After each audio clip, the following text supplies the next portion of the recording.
അസ്സലാമു അലൈക്കും. ഒരുപാട് ലെയറോട് കൂടിയിട്ടുള്ള നല്ലൊരു അടിപൊളി സോഫ്റ്റ് പൊറാട്ടയാണ് കേട്ടോ ഇന്ന് നമ്മൾ ചെയ്യാൻ പോണത്. മലയാളികൾക്ക് ഏറ്റവും ഇഷ്ടപ്പെട്ട ഭക്ഷണം തന്നെയാണ് നമ്മുടെ പൊറോട്ട. പക്ഷേ മൈദയാണ്, അൺഹെൽത്തി ആണെന്നൊക്കെ പറയും. എത്ര പറഞ്ഞാലും ഏത് ഹോട്ടലിൽ കയറിയാലും നമ്മൾ ആദ്യം ചോദിക്കുന്നൊരു സംഭവം പൊറാട്ടയാണല്ലേ. അപ്പോൾ പൊറാട്ട പല രീതിയിൽ നമ്മൾ ചാനലിൽ അപ്ലോഡ് ചെയ്തിരിക്കണം. അപ്പോൾ ഇതുകൂടി നിങ്ങൾ നോക്കിയിട്ടോ, നല്ല ലെയറായിട്ട് കിട്ടും. ഒരുപാട് സമയം കുഴക്കണ്ട, വീശിയടിക്കണ്ട. കണ്ടല്ലോ, ഒരുപാട് ലെയറുണ്ട്. അതും നമ്മൾ സേവനായി ഉപയോഗിച്ചിട്ടാണ് കേട്ടോ ഈ ഒരു സോഫ്റ്റ് പൊറോട്ട ഉണ്ടാക്കിയെടുക്കാൻ പോണേ. ഒപ്പം ഇതിൻ്റെ കൂടെ നല്ലൊരു അടിപൊളി കോംബോ എന്ന് പറയുന്ന നല്ലൊരു മുട്ടക്കറിയാണ് കേട്ടോ. വളരെ സിമ്പിളാണ്, എല്ലാവർക്കും പെട്ടെന്ന് തന്നെ ഉണ്ടാക്കിയെടുക്കാം. അപ്പോൾ ഞാനിവിടെ ഏകദേശം 2 കപ്പ് മൈദാമാവ് ഇട്ട് കൊടുക്കുന്നുണ്ട്. നമ്മുടെ വീട്ടിലുള്ള അംഗങ്ങൾക്കനുസരിച്ച് ഒക്കെ മൈദൻ്റെ മാവ് എടുക്കാം കേട്ടോ. ഞാൻ ഏകദേശം കുറച്ച് കൂടുതലായിട്ട് തന്നെ എടുക്കുന്നുണ്ട്. നമ്മുടെ മക്കൾക്കൊക്കെ ഒരുപാട് ഇഷ്ടമാണ് പൊറോട്ട. സ്കൂളൊക്കെ വിട്ട് വരുന്ന സമയങ്ങളിലൊക്കെ അവർക്ക് ഇഷ്ടത്തോടു കൂടി കഴിക്കുകയും ചെയ്യാം. അപ്പോൾ ഒരാൾക്ക് 2 എണ്ണം വെച്ചാണ് കേട്ടോ ഞാൻ ഉണ്ടാക്കുന്നത്. മൈദാമാവിലോട്ട് ലേശം ഉപ്പും 1 ടീസ്പൂണോളം വെളിച്ചെണ്ണയും ഒഴിച്ചിട്ട് രണ്ടും നല്ല രീതിയിൽ തന്നെ ഒന്ന് മിക്സാക്കി എടുക്കുകയാണ്. ഇതുപോലെ ഇനി നമുക്ക് നല്ല തിളച്ച വെള്ളം വേണം കേട്ടോ.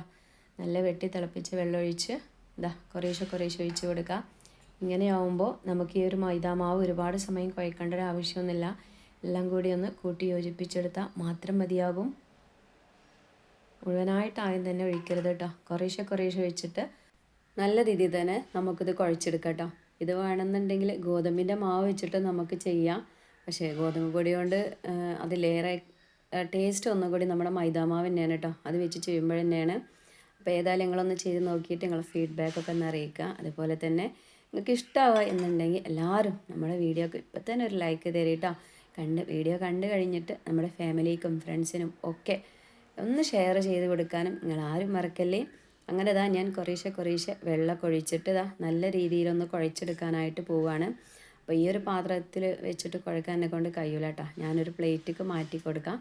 നമുക്ക് നല്ല രീതിയിൽ തന്നെ ഒന്ന് കുഴച്ചെടുക്കാം. പിന്നെ ഇപ്പോൾ ഇത് ചൂടുവെള്ളത്തിലാണ് ഇത് നമ്മൾ വാട്ടിയെടുത്തത് കൊണ്ട് തന്നെ ഒരുപാട് സമയം കുഴക്കേണ്ട ആവശ്യമൊന്നുമില്ല കേട്ടോ. എല്ലാം കൂടി നല്ല രീതിയിലൊന്ന് യോജിപ്പിച്ച് കൊടുക്കുക, അത്രയേ ഉള്ളൂ. ഒരുപാട് സമയം ഇതുമ്പോൾ കിടന്ന് ഇങ്ങനെ കുഴച്ചെടുക്കാൻ ഇതിൻ്റെ ഒന്നും ഒരു ആവശ്യമില്ല കേട്ടോ. ഇതെല്ലാം കൂടി നല്ല ചൂടോടെ തന്നെ കുഴക്കാൻ പറ്റും എന്നുണ്ടെങ്കിൽ അങ്ങനെ തന്നെ ചെയ്യാം. അങ്ങനെ ആകുമ്പോൾ നല്ല സോഫ്റ്റായിട്ട് തന്നെ നമ്മുടെ മാവ് കിട്ടും. അപ്പോൾ നമ്മുടെ മാവ് ഇവിടെ റെഡി ആയിട്ടുണ്ട്. ഇനി നമുക്ക് നമ്മുടെ സേവനായിട്ട് എടുത്തുകൊണ്ട് വരാം കേട്ടോ. അപ്പോൾ പല രീതിയിലുള്ള സേവനായും പണ്ടുള്ള കാലത്തുള്ള സേവനായി ഒന്നുകൂടി നല്ലതാണെന്ന് എനിക്ക് തോന്നുന്നത് കേട്ടോ. ഒന്നിങ്ങനെ പ്രസ് ചെയ്യണ ആ ഒരു രീതി ഉണ്ടല്ലോ, അങ്ങനെയുള്ള സേവനായി ആണെങ്കിൽ നിങ്ങളെ കയ്യിലുള്ളതെങ്കിൽ നിങ്ങൾ അതെടുക്കുക കേട്ടോ. അതിൽ വെച്ച് ചെയ്യുമ്പോൾ പെട്ടെന്ന് നമുക്ക് പരിപാടി കഴിയും. അപ്പോൾ എൻ്റെ അടുത്ത് നമ്മളെ ഈ ഒരു സാധാരണ സേവനായിയാണ്. അതിലോട്ട് ഞാൻ ഇടിയപ്പത്തിൻ്റെ ചില്ലൊക്കെ ഇട്ട് കൊടുത്ത് റെഡിയാക്കി എടുത്തിട്ടുണ്ട് കേട്ടോ. ഒരിത്തിരി എണ്ണയൊക്കെ ഒന്ന് തേച്ച് കൊടുത്തിട്ടുണ്ട് അതിൻ്റെ ഉൾഭാഗത്ത്. ഇനി നമുക്ക് മാവൊക്കെ ഇട്ട് കൊടുത്തിട്ട് ഇതുപോലെ നല്ലോണം ടൈറ്റാക്കിയിട്ട് ഒന്ന് തിരിച്ച് കൊടുത്ത് നോക്കുക. പെട്ടെന്ന് തന്നെ നമ്മുടെ മാവ് ഇതിൽ വരും കേട്ടോ. അപ്പോൾ നമ്മളെ കയ്യുമ്മലൊക്കെ എണ്ണയൊക്കെ ഉണ്ടാവും. അതുപോലെ തന്നെ സേവനായ്മലൊക്കെ എണ്ണ ഉണ്ടെങ്കിൽ നമ്മൾ പിടിക്കുന്നിടത്ത് കിട്ടാനുള്ള ചാൻസ് ഇല്ല. ഒന്നെങ്കിൽ കൈ നല്ല രീതിയിൽ തന്നെ കഴുകിയെടുക്കുക, അല്ലെങ്കിൽ ഒരു ഇച്ചിരി പൊടി ഒന്ന് തട്ടിയെടുക്കുക കേട്ടോ കയ്യുമ്മ. അങ്ങനെ ആകുമ്പോൾ പെട്ടെന്ന് തന്നെ നമുക്ക് തിരിച്ചെടുക്കാനായിട്ട് പറ്റും. ഞാനൊരു പ്ലേറ്റ് എടുത്ത് ഇതിലോട്ട് ഏകദേശം 2 ടേബിൾ സ്പൂൺ വെളിച്ചെണ്ണ ഒഴിച്ച് കൊടുത്തത് കേട്ടോ. ഇതിലോട്ടാണ് ഇത് നമ്മളിങ്ങനെ തിരിച്ചിട്ട് ഇങ്ങനെ ഇട്ട് കൊടുക്കാൻ പോകുന്നത്. അപ്പോൾ ആ ഒരു പീച്ചെടുക്കണ വേറൊരു ടൈപ്പ് സേവനായി ഉണ്ടല്ലോ പഴയ കാലത്തുള്ള, അത് നിങ്ങളെ കയ്യിലുണ്ടെങ്കിൽ അത് വെച്ചിട്ട് ചെയ്യായിരിക്കും കേട്ടോ ഒന്നും കൂടി എളുപ്പം. ഇതാകുമ്പോൾ നമുക്കിങ്ങനെ തിരിക്കാനായിട്ട് ബുദ്ധിമുട്ട് വേറെ ഒന്നുമല്ല, എണ്ണ കയ്യുമ്മലുണ്ട് കേട്ടോ. അപ്പോൾ നമ്മളെ കൈ ഇങ്ങനെ വഴുതി പോവുകയാണ്. അപ്പോൾ ഇപ്പോൾ എത്ര ഞാൻ കഴുകിയിട്ടും കാര്യമില്ല, കാരണം എണ്ണ കൊണ്ടാണ്, കുറച്ച് ഓയിലൊക്കെ ഉണ്ടല്ലോ നമ്മൾ ഈ ഒരു പാത്രത്തിലായാലും. അപ്പോൾ അതുകൊണ്ടാണ് കേട്ടോ. ഇതുപോലെ ഒന്ന് ചുറ്റിച്ച് കൊടുത്താൽ മാത്രം മതി. മൈദാമാവായതുകൊണ്ട് തന്നെ ഒരുപാട് മെനക്കെട്ട പണിയൊന്നുമില്ല. ഒന്ന് പ്രസ് ചെയ്യുമ്പോഴേക്കും തന്നെ പെട്ടെന്ന് തന്നെ ഇതിങ്ങനെ വരും കേട്ടോ. അപ്പോൾ എണ്ണയിൽ മുങ്ങിക്കിടക്കുന്ന രീതിയിലാണ് ഇത് വേണ്ടത്. പക്ഷെ നമുക്ക് അത്ര ഒരു എണ്ണ വേണ്ട കേട്ടോ. ഇതിൻ്റെ മുകളിലായിട്ട് ഇനി നമുക്ക് ബ്രഷ് വെച്ചിട്ട് ഒന്ന് സ്പ്രെഡ് ചെയ്ത് കൊടുത്താൽ മാത്രം മതി. അപ്പോൾ ഏറ്റവും നേർത്തതാണെങ്കിൽ ആ ഒരു നേർത്ത സേവനായിൻ്റെ ചില്ല് തന്നെ എടുക്കുക കേട്ടോ. അങ്ങനെ ആകുമ്പോൾ നമുക്ക് ഒരുപാട് ലെയർ കിട്ടും. ഇതുപോലെ ഒന്ന് ഇങ്ങനെ ചുറ്റിച്ച് കൊടുക്കുക. ഉണ്ടല്ലോ, അങ്ങനെ പെട്ടെന്ന് നമുക്കിതാ ബാക്കിയുള്ളതും കൂടി ഞാൻ സേവനായിലൊന്ന് നിറച്ചിട്ട് കൊടുക്കുന്നുണ്ട് കേട്ടോ. അപ്പോൾ പൊറാട്ട ഇഷ്ടമുള്ള ആൾക്കാരൊക്കെ ഉണ്ടാവും, കുട്ടികളുണ്ടാവും, വലിയവരുണ്ടാവും. ഇതുപോലെ ഒന്ന് ട്രൈ ചെയ്തിട്ട് നിങ്ങളെ ഫീഡ്ബാക്ക് എന്തായാലും നിങ്ങളൊന്ന് അറിയിക്കാം, മറക്കല്ലേ കേട്ടോ. അപ്പോൾ ബാക്കിയുള്ളത് ഞാൻ ഇതുപോലെ ഒന്ന് ചുറ്റിച്ച് ഇങ്ങനെ എടുക്കുകയാണ്. കണ്ടല്ലോ. ഇനിയിപ്പോൾ അത്യാവശ്യം വലിയ പൊറാട്ടങ്ങൾക്ക് വേണമെന്നുണ്ടെങ്കിൽ ഈ ചുറ്റിക്കുന്ന സമയത്ത് നമ്മുടെ ഈ ഒരു ഇത് കുറച്ച് കൂടുതലായിട്ട് ഇങ്ങനെ ചുറ്റിച്ചെടുത്താൽ മതിയാവും കേട്ടോ. ഞാനിവിടെ നിന്ന് ഉണ്ടാക്കാൻ പോകുന്നത് നല്ല കുട്ടി കുട്ടി പൊറാട്ടകളാണ് കേട്ടോ. അങ്ങനെ ഉണ്ടാക്കുമ്പോൾ എനിക്ക് നല്ല ഭംഗി, കാണാനും ഭംഗിയുണ്ടായിരുന്നു, കഴിക്കാനും നല്ല സോഫ്റ്റിൽ തന്നെ കിട്ടിയിട്ടുണ്ട്. അപ്പോൾ അതൊക്കെ നമ്മുടെ ഇഷ്ടത്തിനനുസരിച്ച് നമുക്ക് ചെയ്യാം. അപ്പോൾ അതിൻ്റെ മുകളിലായിട്ട് ഞാൻ കുറച്ചുകൂടി ഓയിലൊന്ന് ഒഴിച്ച് കൊടുത്തിട്ടുണ്ട് കേട്ടോ. ഓയിൽ എന്ന് പറയുമ്പോൾ വെളിച്ചെണ്ണ തന്നെയാണ് ഞാൻ ചെയ്യണത്. അപ്പോൾ അതിൻ്റെ മുകളിലായിട്ട് ഇതാ കുറേശ്ശെ കുറേശ്ശെ ഒന്ന് തേച്ച് കൊടുക്കുക. ഒരുപാട് അങ്ങ് ഓയിൽ ഒഴിച്ചിട്ട് കൊളാക്കിയിരിക്കണ്ട കേട്ടോ. ഇത്ര മാത്രം മതി കേട്ടോ. ഇത് ഡ്രൈ ആയി പോവാതിരിക്കാൻ വേണ്ടിയിട്ടാണ് ചുരുങ്ങിയത് 1 മണിക്കൂറെങ്കിലും നമുക്കിതൊന്ന് അടച്ച് വെക്കണം. അപ്പോൾ സമയമുള്ള ആൾക്കാർ 1 മണിക്കൂർ വെക്കുക. തീരെയും സമയമില്ലാത്ത ആൾക്കാരാണെങ്കിൽ എന്ത് ചെയ്യുക, അരമണിക്കൂറെങ്കിലും വെക്കാനായിട്ട് ശ്രദ്ധിക്കട്ടോ. ഞാനിതൊന്ന് അടിച്ച് മാറ്റി വെക്കട്ടെ. അപ്പോൾ നമ്മുടെ ഈ ഒരു സോഫ്റ്റ് പൊറാട്ടയ്ക്കുള്ള നല്ലൊരു അടിപൊളി കോംബോ എന്ന് പറയുന്നത് മുട്ട വെച്ചിട്ടുള്ളൊരു കറിയാണ് കേട്ടോ ഇന്ന് നമ്മൾ ചെയ്യണത്. അപ്പോൾ അതിലോട്ട് വേണ്ടിയിട്ട് ഞാനിതാ ഒരു പഴുത്ത തക്കാളി മിക്സിൻ്റെ ജാറൊക്കെ ഇട്ട് കൊടുത്തിട്ടുണ്ട്. ഒരു 7-8 അല്ലി വെളുത്തുള്ളി ഇട്ട് കൊടുക്കുകയാണ്. പിന്നെ ഒരു ചെറിയ കഷ്ണം ഇഞ്ചി അതാ ഇതുപോലെ അതും കട്ട് ചെയ്തിട്ട് കൊടുക്കുകയാണ്. ഇനി നമുക്ക് വേണ്ടത് ഒരു 2 തണ്ട് പുതിനയും 3 തണ്ട് മല്ലിച്ചപ്പും നല്ല രീതിയിൽ തന്നെ കഴുകി വൃത്തിയാക്കി ചെറിയ ചെറിയ പീസാക്കിയിട്ട് അതുകൂടി ഇട്ടിട്ട് നല്ല രീതിയിൽ പേസ്റ്റ് രൂപത്തിൽ ഇത് നമുക്കൊന്ന് അടിച്ചെടുക്കാം. ഇനി നമുക്ക് പെട്ടെന്ന് ഉണ്ടാക്കിയെടുക്കാൻ പോകുന്നതിന് വേണ്ടിയിട്ട് ഒരു പാനൊക്കെ ചൂടാക്കിയിട്ടുണ്ട്. പാൻ ചൂടായി വന്നപ്പോഴേക്കും അതിലോട്ട് 1 ടീസ്പൂൺ വെളിച്ചെണ്ണ ഒഴിച്ച് കൊടുക്കുകയാണ്. വെളിച്ചെണ്ണയിലോട്ട് 1/2 ടീസ്പൂൺ ചെറിയ ജീരകം ഒന്ന് പൊട്ടിക്കാൻ കേട്ടോ. നമ്മുടെ ക്യൂമൻ സീഡാണ്. പൊട്ടിച്ച് നല്ലൊരു സ്മെല്ലൊക്കെ വരുന്ന ടൈമിൽ ഞാനിതിലോട്ട് 1.5 വലിയ ഉള്ളി ചെറിയ ചെറിയ കഷ്ണങ്ങളാക്കിയിട്ട്, വലിയ കഷ്ണങ്ങളല്ല കുഞ്ഞു കുഞ്ഞു കഷ്ണങ്ങളാക്കി എടുത്തിട്ട് കേട്ടോ, പെട്ടെന്ന് വാടി കിട്ടാൻ വേണ്ടിയിട്ട് നമുക്കൊരു ഇച്ചിരി ഉപ്പ് കൂടി ഈ ഒരു സമയത്ത് ചേർത്ത് കൊടുക്കാം. അതുപോലെ തന്നെ നല്ലൊരു സ്മെല്ലിനും ടേസ്റ്റിനും ഒക്കെ വേണ്ടിയിട്ട് ഒരു 2 തണ്ട് കറിവേപ്പിൻ്റെ ഇല നല്ല രീതിയിൽ തന്നെ കഴുകിക്കൊണ്ടുവന്ന് കൈകൊണ്ട് ഇതുപോലെ പിച്ചുന്നത് വേറെ ഒന്നുമല്ല കേട്ടോ, സ്മെല്ലൊക്കെ നല്ല രീതിയിൽ തന്നെ ഇറങ്ങിക്കിട്ടാൻ വേണ്ടിയിട്ടാണ്. അപ്പോൾ നിങ്ങൾ കടകളിൽ നിന്നൊക്കെ വാങ്ങിക്കൊണ്ടുവരുന്ന കറിവേപ്പിൻ്റെ ഇലയാണെങ്കിൽ ഇട്ട് കൊടുക്കാതിരിക്കുകയായിരിക്കും കേട്ടോ നല്ലത്. കാരണം ഒരുപാട് മരുന്നൊക്കെ കടിച്ചിട്ട് വരുന്ന കറിവേപ്പിൻ്റെ ഇലയാണ്. അത് നമുക്ക് ഗുണമല്ല ഉണ്ടാക്കുക, ദോഷമായിരിക്കും കേട്ടോ. അപ്പോൾ നമ്മൾ വീട്ടുവളപ്പിൽ ഉണ്ടാക്കിയതാണെങ്കിൽ അതന്നെ ഉപയോഗിക്കാം. നമ്മുടെ ഉള്ളി നല്ല രീതിയിൽ തന്നെ വാടി വന്നപ്പോഴേക്കും ഞാനിതിലോട്ട് നമ്മൾ നേരത്തെ മിക്സിയുടെ ജാറിൽ അരച്ച് വെച്ചിട്ടുണ്ടായിരുന്ന തക്കാളി, മല്ലിച്ചപ്പ്, പുതിന അതൊക്കെ ഇട്ട് കൊടുത്തിട്ട് ഇത് നല്ല രീതിയിലൊന്ന് വേവിച്ചെടുക്കുകയാണ് കേട്ടോ. അതിൻ്റെ ഒരു പച്ച സ്മെല്ലുണ്ടല്ലോ അതൊക്കെ ഒന്ന് മാറിക്കിട്ടട്ടെ. എന്നിട്ട് അതിന് മുകളിൽ ചെറിയ രീതിയിൽ ഇതുപോലെ എണ്ണ തെളിഞ്ഞ് വരുന്ന ഈ ഒരു ടൈമിൽ ഇതിലോട്ട് നമുക്ക് മസാലപ്പൊടികളൊക്കെ ഒന്ന് ഇട്ട് കൊടുക്കാം. ഞാനിവിടെ 1.5 ടീസ്പൂണോളം മല്ലിപ്പൊടിയാണ് കേട്ടോ ഇട്ട് കൊടുക്കുന്നത്.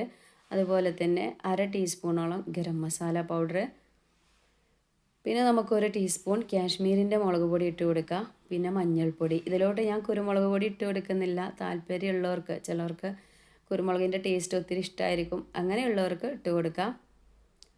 പിന്നെ നമുക്ക് ഇതിലോട്ട് നന്നായിട്ട് ഇതിൻ്റെ ഒരു പച്ച സ്മെല്ലുണ്ടല്ലോ ഈ പൊടികളൊക്കെ, അതൊക്കെ ഒന്ന് മാറി കിട്ടാൻ വേണ്ടി ഇതുപോലെ കുറഞ്ഞ തീയിലിട്ടൊന്ന് ഇളക്കി കൊടുക്കാം. ഈ ഒരു ടൈമിലൊക്കെ തീ വളരെ കുറച്ച് വെക്കട്ടോ. ഒരുപാട് തീ അങ്ങ് കൂട്ടി വെച്ചാൽ നമ്മുടെ മസാലപ്പൊടികളൊക്കെ കരിഞ്ഞ് പിന്നെ ഒരു ബാഡ് സ്മെല്ലും അതുപോലെ ടേസ്റ്റൊക്കെ കയ്പ്പ് രുചിയേക്കാരം. അപ്പോൾ പിന്നെ നിങ്ങൾ ഇന്ന പറഞ്ഞിട്ട് കാര്യം ഉണ്ടാവില്ല. അപ്പോൾ തീ ഒരുപാട് കുറച്ച് വെച്ചിട്ട് വേണം ഈ ഒരു മസാലപ്പൊടികളൊക്കെ ഇട്ട് കൊടുത്ത് ഒന്ന് ചൂടാക്കിയെടുക്കാം. അതിന് ശേഷം നമുക്ക് ഈ ഒരു കറിയിലോട്ട് വേണ്ട വെള്ളം ഒഴിച്ച് കൊടുക്കാം. ഞാനിവിടെ 1 കപ്പ് പച്ചവെള്ളം ഒഴിച്ച് കൊടുക്കുകയാണ് കേട്ടോ. ഇത് നല്ല രീതിയിലൊന്ന് വെട്ടി തിളച്ചിട്ട് നമുക്ക് എന്ത് ചെയ്യണം, ഒരു എണ്ണ മുകളിലായിട്ട് ചെറിയ രീതിയിൽ ഇങ്ങനെ തെളിഞ്ഞ് വരണം കേട്ടോ. ആ ഒരു സമയത്താണ് നമ്മളിതിലോട്ട് മുട്ടയിട്ട് കൊടുക്കുന്നത്. പാകത്തിനുള്ള ഉപ്പും കൂടിയും ഈ ഒരു സമയത്ത് ചേർത്ത് കൊടുക്കുക. എന്നിട്ട് അടച്ച് വെച്ചിട്ട് നമുക്ക് എണ്ണ തെളിഞ്ഞ് വരുന്ന വരെ ഒന്ന് വെയിറ്റ് ചെയ്യാം കേട്ടോ. ഒരുപാട് അങ്ങ് കുറുകിയ ചാറല്ല കേട്ടോ. പൊറാട്ടയ്ക്കും നൈസ് പത്തിരിക്കും എല്ലാത്തേക്കും പറ്റിയ നല്ലൊരു ഒഴിച്ച് കറിയാണ് കേട്ടോ. നേരിട്ട് പറ്റ അങ്ങോട്ട് ലൂസും അല്ല, രണ്ടിൻ്റെ ഇടയിലുള്ള നല്ലൊരു കറിയാണ്. അപ്പോൾ ഞാനിതാ ഒരു 5 കോഴിമുട്ട എടുത്തിട്ട് നല്ല രീതിയിൽ തന്നെ പുഴുങ്ങി എടുത്തിട്ടുണ്ട്. അപ്പോൾ ഞാനിതൊന്ന് കട്ട് ചെയ്തെടുക്കാൻ പോവുകയാണ് റൗണ്ട് ഷേപ്പിൽ കേട്ടോ. പിന്നെ അങ്ങനെ വേണമെന്നില്ല, ഇങ്ങനെ റൗണ്ട് ഷേപ്പിൽ ഇങ്ങനെ കട്ട് ചെയ്ത് വെക്കുമ്പോൾ ഈ ഒരു മുട്ടൻ്റെ സ്മെല്ലും രുചിയൊക്കെ നമ്മളെ കറിയിലോട്ട് നല്ല രീതിയിൽ തന്നെ ഇറങ്ങിക്കിട്ടും. അതിന് വേണ്ടിയിട്ടാണ് കേട്ടോ. പിന്നെ ഇനിയിപ്പോൾ ഇതൊന്നും ഇതിൻ്റെ ഒന്നും ആവശ്യമില്ല, നടു മാത്രം ഇങ്ങനെ കട്ട് ചെയ്തിട്ട് കൊടുക്കുക, അങ്ങനെ ഇട്ട് കൊടുക്കുക. അതല്ല മുട്ടയ്ക്ക് ഇങ്ങനെ വരകൾ ഇട്ട് കൊടുക്കുന്നവർക്ക് അങ്ങനെയും ചെയ്യാം. ഞാൻ ഏതായാലും ഇങ്ങനെയാണ് കേട്ടോ ചെയ്യുന്നത്. ഇങ്ങനെ ആകുമ്പോൾ ഈ ഒരു ഈ ഒരു മസാലയ്ക്ക് നല്ല ടേസ്റ്റാണ് കേട്ടോ. മുട്ട പോയി എങ്ങനെ ഇട്ടാലും കുഴപ്പമില്ല. പക്ഷേ ഞാനിപ്പോൾ ഉണ്ടാക്കിയിട്ടുള്ള ഒരു ഗ്രേവി നല്ലൊരു ടേസ്റ്റി ആയിട്ടുള്ള ഗ്രേവിയാണ്. അപ്പോൾ അതിലോട്ട് ഇനിയിപ്പോൾ നമ്മുടെ ഇഷ്ടത്തിനനുസരിച്ച് മുട്ട കട്ട് ചെയ്തിട്ട് കൊടുക്കാം. അപ്പോൾ അത് മുകളിൽ എണ്ണ അങ്ങനെ ചെറിയ രീതിയിൽ തെളിഞ്ഞ് വരുമ്പോൾ നമുക്ക് നല്ല രീതിയിൽ തന്നെ ഇളക്കി കൊടുത്ത ശേഷം ഇതിലോട്ട് നമ്മുടെ ആ ഒരു മുട്ടയുണ്ടല്ലോ, നമ്മളെടുത്ത് വെച്ചിട്ടുള്ള കട്ട് ചെയ്ത് മാറ്റി വെച്ചിട്ടുള്ള മുട്ട ഇട്ട് കൊടുത്തിട്ട് നമുക്കൊരു 5 മിനിറ്റ് കുറഞ്ഞ തീയിലിട്ട് കൊടുക്കുക. ആ മുട്ടൻ്റെ സ്മെല്ലും രുചിയൊക്കെ ആ ഒരു കറിയിലോട്ട് നല്ല രീതിയിൽ തന്നെ ഇറങ്ങി കിട്ടണം കേട്ടോ. നമ്മളെ കറിക്ക് ഇത്ര കളറ് വേറെ ഒന്നുമല്ല, കാശ്മീരിൻ്റെ മുളക് പൊടി ഇട്ട് കൊടുത്തുകൊണ്ടാണ്. മുട്ട ഇട്ട് കൊടുത്ത് ഒപ്പം തന്നെ ഞാനിതാ ഒരു 2 പച്ചമുളകും കൂടി ചെറിയ കഷ്ണങ്ങളാക്കി ഇട്ട് കൊടുത്തിട്ടുണ്ട്. എല്ലാം കടന്നിട്ട് നല്ല രീതിയിൽ തന്നെ മസാലയൊക്കെ പിടിച്ച് വെന്ത് കിട്ടട്ടെ. ഒരു സമയത്തൊക്കെ ഉപ്പൊക്കെ ഒന്ന് ചെക്ക് ചെയ്ത് നോക്കാം കേട്ടോ. അപ്പോൾ ഞാൻ കഴിച്ച് നോക്കുമ്പോൾ നല്ല രുചിയുണ്ട് നമ്മൾ ഈ ഒരു ഗ്രേവിക്ക്. ഇതായാലും ഞാനൊരു 5 മിനിറ്റ് ഒന്ന് അടച്ച് വെക്കുക. അതിന് മുന്നേ 2 തണ്ട് കറിവേപ്പിൻ്റെ ഇല കൂടി ഇട്ട് കൊടുക്കുക. വേണമെന്നുള്ളവർക്ക് മല്ലിച്ചപ്പ് ചെറുതായിട്ട് കട്ട് ചെയ്തിട്ട് കൊടുക്കുക കേട്ടോ. പിന്നെ ഇതിൽ മല്ലിച്ചപ്പിൻ്റെയും പുതിനേൻ്റെയും സ്മെല്ല് തന്നെയാണ് ഈ ഒരു ഗ്രേവിക്കുള്ളത്. അപ്പം ഞാൻ അതന്നെ വീണ്ടും ഇടണ്ടല്ലോ എന്ന് കരുതിയിട്ടാണ് ഒഴിവാക്കിയത്. അപ്പോൾ അതിൻ്റെ സ്മെല്ല് ഒരുപാട് ഇഷ്ടമുള്ള ആൾക്കാരുണ്ട്. അങ്ങനെയുള്ളവർക്ക് മല്ലിച്ചപ്പനെ ചെറിയ ചെറിയ പീസാക്കി ഇട്ട് കൊടുക്കുക. അപ്പോൾ കറി ഏകദേശം 5 മിനിറ്റ് ആയിരിക്കും നമ്മൾ ഓഫാക്കി വെച്ചിട്ടുണ്ട്. ഇനി ഇതാ നമ്മൾ ഏകദേശം 1 മണിക്കൂറായിട്ടോ. 1 മണിക്കൂർ കൊണ്ട് തിരി സമയമില്ലെങ്കിൽ അരമണിക്കൂറെങ്കിലും നിങ്ങൾ വെക്കണം കേട്ടോ. എന്നാലും നമ്മൾ ഈ ഒരു പൊറോട്ട നല്ല സോഫ്റ്റായിട്ട് കിട്ടുള്ളൂ. ഇനി നമ്മൾ പത്തിരിയൊക്കെ പരത്തുന്ന പലയുണ്ടല്ലോ, ആ ഒരു പലയാണ് ഞാനെടുത്തത്. ഇനി അതൊന്നും ഇല്ലെങ്കിൽ ഒരു പ്ലേറ്റ് തല തിരിച്ചൊന്ന് ഇട്ട് കൊടുത്താൽ മതി കേട്ടോ. ഈ പ്ലേറ്റിലൊക്കെ വെച്ച് പരത്തിയെടുക്കുക. എണ്ണയൊന്നും തേച്ച് കൊടുക്കണ്ട.